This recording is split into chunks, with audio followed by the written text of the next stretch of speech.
Hi hello नमस्कार। आजचा video बघून तुमच्या तोंडाला नक्की पाणी सुटेल, कारण आज आपण बनवणार आहोत कोल्हापूर स्टाईल झणझणीत तांबडा रस्सा आणि सुक्क चिकन। तर चला मग बघूया, पण त्याआधी चॅनलला सबस्क्राईब नक्की करा। सो तुम्ही इथे बघू शकता, मी एका भांड्यामध्ये तेल गरम करून त्याच्यामध्ये जिरे, मोहरी आणि बाकीचे खडे मसाले घातले।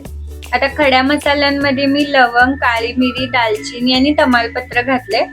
त्याच्यानंतर एक कांदा आपल्याला लालसर होईपर्यंत परतून घ्यायचाय आणि मग त्याच्यामध्ये स्वच्छ धुतलेलं चिकन घातलं आणि मग मीठ घालायचंय। आपल्याला मीठ हे थोडंसं जास्तच घालायचंय, जेणेकरून ते चिकन पूर्ण मिठात शिजेल आणि आतपर्यंत मीठ त्याला पोहोचेल। त्याच्यानंतर मी आलं लसूण पेस्ट घातली, थोडीशी हळद घातली आणि हे सगळं एकदम मिक्स करून घ्यायचंय आपल्याला एकदा, आणि नंतर प्लेट ठेवून एक 2 मिनिटं आपल्याला त्याची वाफ काढून घ्यायची आहे, जेणेकरून ते चिकन ना पूर्ण मिठामध्ये शिजेल। आता इथे आपलं चिकन ऑलमोस्ट शिजलेलं असतं, पण आपल्याला रस्सा बनवायचा आहे म्हणून त्याच्यामध्ये थोडंसं गरम पाणी घालायचं। तुम्ही इथे बघू शकता, मी जेवढी गरज होती तेवढं गरम पाणी घातलंय, तुम्ही तुमच्या ह्याच्यानुसार घालू शकता। आता ते चिकन एका साईडला शिजत आहे, तोपर्यंत आपण पटकन मसाला बनवून घेऊ।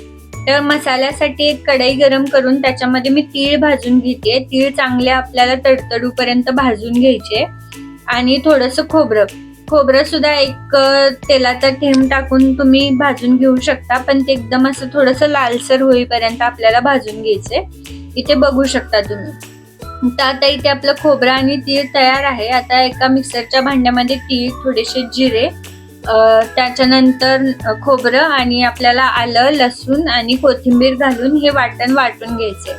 आता इथे आपलं खोबरं आणि तीळ गरम आहे, त्यामुळे त्याला लगेच मिक्सरला नका लावू, थोडे 5 मिनिटं रेस्ट करून लावा। तर इथे आपलं चिकनही शिजून तयार आहे। तर चला आपण आता सुक्क चिकन बनवू। तर सुक्क चिकन बनवण्यासाठी एका कढईमध्ये तेल गरम केलं आणि त्याच्यामध्ये कांदा परतून घ्यायचा आहे आपल्याला गुलाबीसर होईपर्यंत, आणि आपण बनवलेलं वाटण परतून घ्यायचे। तर इथे वाटणाची कन्सिस्टन्सी तुम्ही बघू शकता, हीच कन्सिस्टन्सी ठेवायची आपल्याला, आणि वाटण मस्त तेल सुटेपर्यंत भाजून घ्यायचे। तर इथे बघू शकता आपल्या वाटणाला मस्त तेल सुटलेलं आहे। त्यानंतर त्याच्यामध्ये कोल्हापुरी लाल तिखट घालायचंय। मी इथे 5 ते 6 चमचे कोल्हापुरी लाल तिखट घालून हा मसाला परतवून घेत आहे। तर आपलं जे चिकन आपण शिजायला ठेवलं होतं पाण्यामध्ये, तर ते चिकन वेगळं करून घ्यायचंय आणि पाणी वेगळं करायचंय आपल्याला। त्या पाण्याचा रस्सा होईल आणि चिकन आपलं सुक्क चिकन बनेल। तर इथे बघू शकता आपला मस्त असा हा मसाला भाजून तयार आहे। तर आपण रस्सा बनवूयात। तर रश्श्यासाठी मी जे आपलं पाणी होतं त्याच्यामध्ये ह्या भाजलेल्या मसाल्यातले 2 मोठे चमचे घातले। तर इथे तुम्ही बघू शकता, ही कन्सिस्टन्सी आपल्याला हीच ठेवायची आहे, जास्त घट्ट किंवा जास्त पातळ नाही करायचे। आणि बस फक्त रश्श्याला एक उकळी काढून घ्यायची की झाला आपला रस्सा तयार।